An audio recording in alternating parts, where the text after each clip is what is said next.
ಈಗ ಮತ್ತೆ ಅದೇ ದಬ್ಬಾಳಿಕೆ ಹೇರಿಕೆ ಮಾಡೋದಾದರೆ ಇದನ್ನು ಸಹಿಸೋದು ಹೇಗೆ? ಅದಕ್ಕೋಸ್ಕರ ನಾಳೆ ಹುಬ್ಬಳ್ಳಿ ಮತ್ತು ಬೆಂಗಳೂರಿನಲ್ಲಿ ಕರ್ನಾಟಕ ರಕ್ಷಣಾ ವೇದಿಕೆ ಯಾವುದೇ ಪರೀಕ್ಷೆ ನಡೆಯಲಿಕ್ಕೆ ಬಿಡಬಾರ್ದು ಅನ್ನೋ ತೀರ್ಮಾನವನ್ನು ನಾವು ಮಾಡಿದ್ದೀವಿ.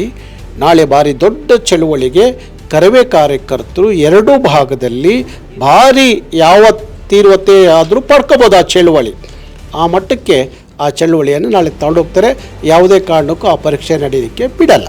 ಸರ್, ವಿಷಯಗೋಷ್ಠಿಯ ಉದ್ದೇಶ ಮತ್ತು ನಾಳೆ ಕರ್ನಾಟಕದ ರೈಲ್ವೆ ಇಲಾಖೆಯಲ್ಲಿ ಹುಬ್ಬಳ್ಳಿ ಮತ್ತು ಬೆಂಗಳೂರಿನಲ್ಲಿ ರೈಲ್ವೆ ಪರೀಕ್ಷೆಗಳು ನಡೀತಾ ಇದೆ.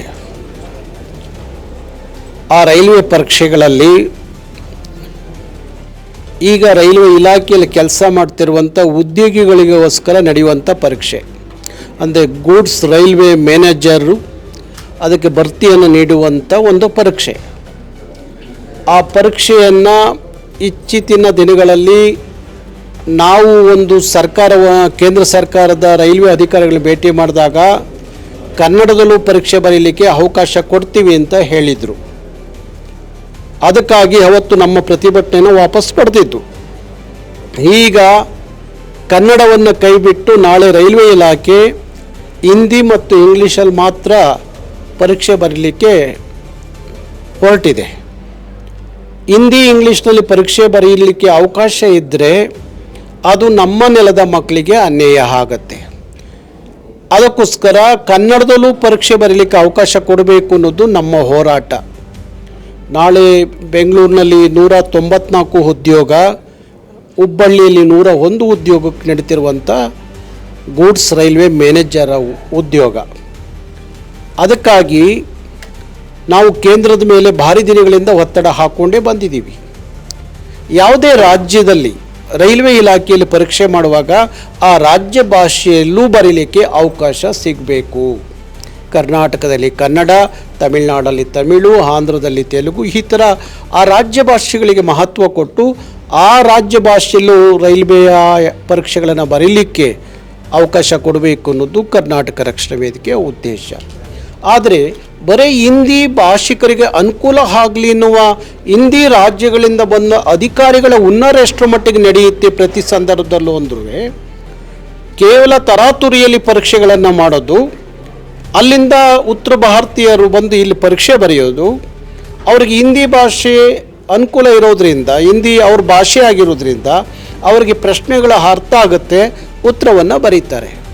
ನಮ್ಮ ಇಲ್ಲಿಯ ಮಕ್ಕಳಿಗೆ ಕನಿಷ್ಠ ಇಂಗ್ಲೀಷಲ್ಲೂ ಕಷ್ಟ ಆಗುತ್ತೆ, ಹಿಂದಿ ಅಂತೂ ಗೊತ್ತೇ ಇಲ್ಲ.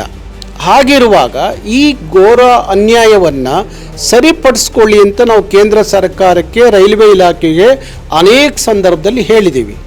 ಆದರೂ ಇವತ್ತರೆಗೂ ಕೇಂದ್ರ ಸರ್ಕಾರ ಆ ಕ್ಷಣದಲ್ಲಿ ಇಲ್ಲ, ಇನ್ಮೇಲೆ ಎಲ್ಲ ರಾಜ್ಯ ಭಾಷೆಗಳಲ್ಲಿ ಮೊನ್ನೆ ನಾವು ಪ್ರತಿಭಟನೆ ಮಾಡಿದಂಥ ಸಂದರ್ಭದಲ್ಲಿ ಸುಮಾರು 13 ಭಾಷೆಗಳಲ್ಲಿ ರೈಲ್ವೆ ಪರೀಕ್ಷೆ ಬರೆಯುವಂಥ ಅವಕಾಶ ಇದೆ ಅಂತ ಹೇಳಿ ಘೋಷಣೆ ಮಾಡ್ತು.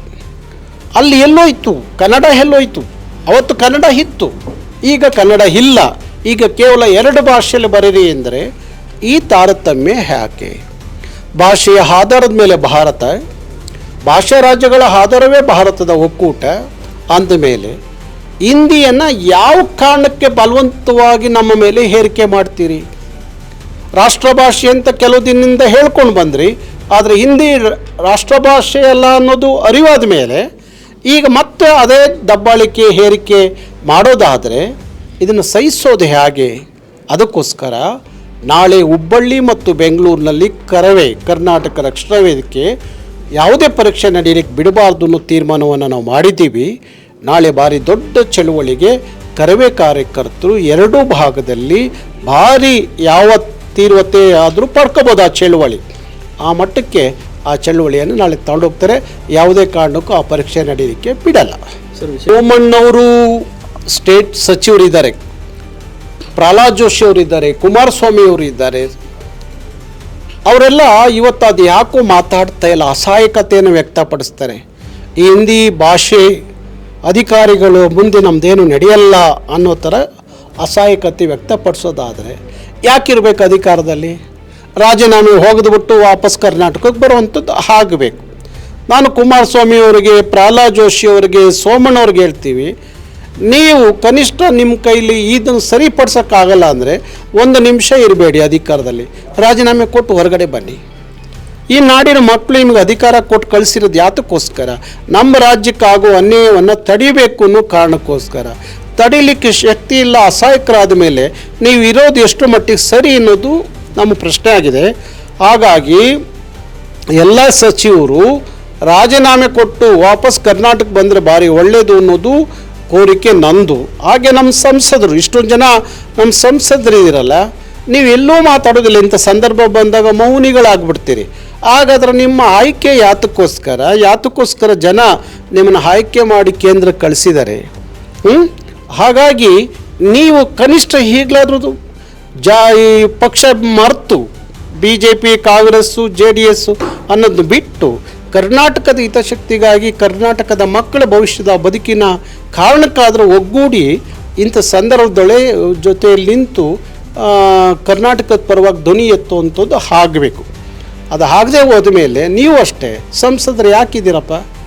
ರಾಜೀನಾಮೆ ಹೋಗದು ಬಿಟ್ಟು ಬನ್ನಿ.